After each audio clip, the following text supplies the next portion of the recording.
mobilidade depende da conexão de tudo que se movimenta.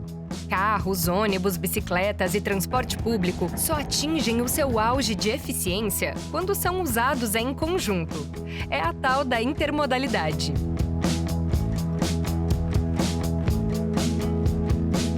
The future of transportation is going to be on demand, it's going to be shared, and it's going to be autonomous. And it's really going to be about how do you provide the most efficient way to commute in a particular city.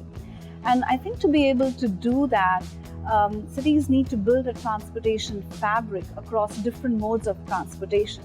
So it's going to be multimodal in that sense. So there will have to be public and private partnerships. There will need to be transit agencies talking to car sharing providers and ride sharing providers. So how can you provide the best possible route in a cost-effective manner for a person who wants to travel from point A to point B?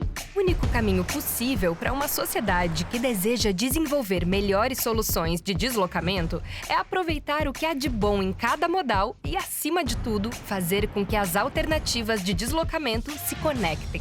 Cerca de 10% do PIB das cidades é desperdiçado com problemas relacionados ao trânsito e à emissão de gases do efeito estufa. Nesse processo, é determinante que os carros também se conectem com outros modais no futuro. Carros conectados são sinônimos de carros elétricos. Por quê? Porque carros elétricos já são pensados desde o princípio como plataformas que melhoram conforme se relacionam com outras coisas. Com tecnologias tipo autopilot, o que acontece?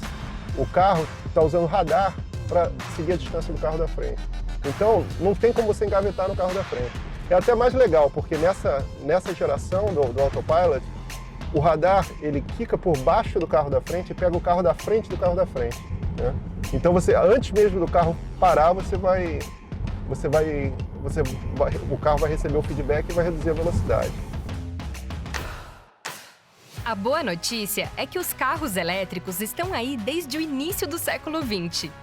No começo da indústria automotiva, lá atrás, 38% dos carros dos Estados Unidos já eram movidos a eletricidade. É o passado ensinando o caminho do futuro da mobilidade.